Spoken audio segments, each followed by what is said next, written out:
Hey tout le monde, c'est Cindy et c'est parti pour un nouvel avis.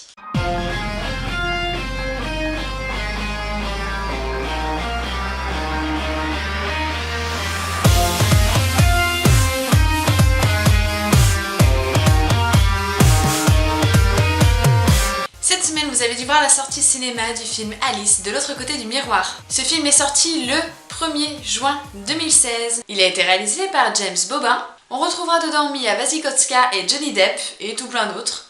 On retrouvera également dedans cette petite pointe de Tim Burton qui nous plaît tant du coup dans l'Alice au Pays des Merveilles, enfin toute la suite quoi. C'est parti pour l'histoire. Pour les nouvelles aventures d'Alice et du Chapelier Fou.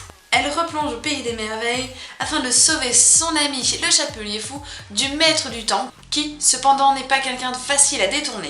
De multiples aventures, de nouvelles découvertes sur les personnages et une magnifique histoire. Comme d'habitude, voilà pour le film Alice de l'autre côté du miroir.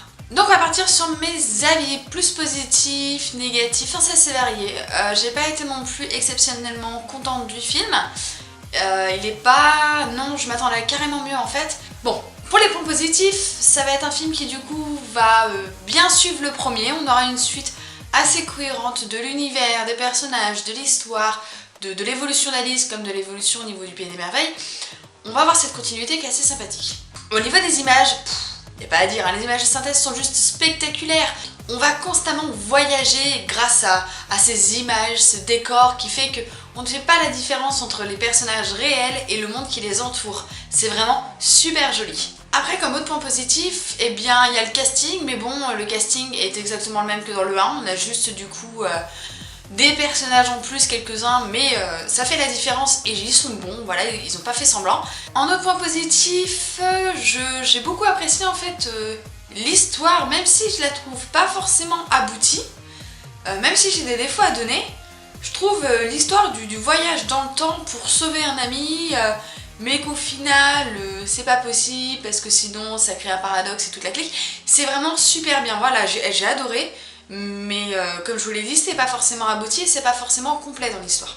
C'est sur ce qu'on va partir sur les points négatifs. Ceux-là sont pas plus nombreux, mais du coup ils font plus pencher la balance vers le non que pour le oui. Déjà, premièrement, ce que j'ai pas apprécié, comme je vous l'ai dit, c'est l'histoire. Je trouve que l'idée de base est sympathique, mais qu'ils en ont fait un petit peu tout et n'importe quoi, et que ça perd carrément tout le charme du film en fait. C'est tellement le bordel, c'est tellement incohérent, c'est tellement fouillé et tellement peu approfondi qu'il n'y a rien de vraiment intéressant dans le film. Voilà, il n'y a pas de... Il est bien, c'est un bon divertissement. Après, si j'ai d'autres points négatifs à donner, oui, il est beaucoup trop gnangnan. La reine de cœur, c'est la reine de cœur, elle est pas censée être gentille, hein. Elle est diabolique, hein. C'est la base. Les méchants qui sont à la fois méchants et gentils... Et certains personnages du coup qui étaient hyper importants dans le premier, qui mettent dans le 2 mais qui ne servent à rien parce que voilà, il y a une évolution, il y a un changement.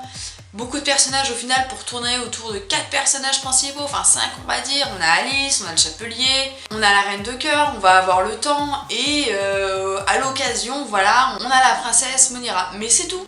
Et c'est ce qui fait de ce film un film qui aurait pu être beaucoup plus, qui est très peu. J'ai vraiment l'impression en fait qu'ils se sont pas foulés, qu'ils ont fait de jolies images parce que oui il est beau, mais que sur le fond de la chose il n'y ait rien d'exceptionnel. C'est vraiment pas un film, voilà, j'ai carrément préféré le 1. Il était beaucoup mieux, que ce soit au niveau de l'histoire, que ce soit au niveau de la mise en scène, de la cohérence, de la continuité, des images, de tout, il était carrément mieux que celui-là. Après, j'ai pas dit qu'il était mauvais non plus. Il est bien, c'est un bon divertissement, mais il est pas exceptionnel. Il est pas top non plus, c'est ça en fait. C'est cette limite du film qu'on a envie de voir, qu'on regarde, mais qu'on sait, on le sait qu'on ne le re-regardera pas à nouveau. C'était sympathique, mais ça s'arrête là. Donc voilà pour mon avis sur Alice de l'autre côté du miroir. J'espère que ce nouvel avis vous aura plu. Pour ceux qui me suivent, je suis désolée du retard, mais il y a eu des petites nouveautés dans ma vie personnelle dont je vous ferai part éventuellement d'ici quelques mois s'il n'y a pas de changement. Sur ce, si la vidéo t'a plu, tu peux toujours mettre un pouce bleu ou t'abonner à mes chaînes, ça me fait toujours très plaisir. Sur ce, la bande-annonce sera dans l'encadré qui se trouvera juste ici. Et je vous fais à tous mes bisous et à la prochaine vidéo.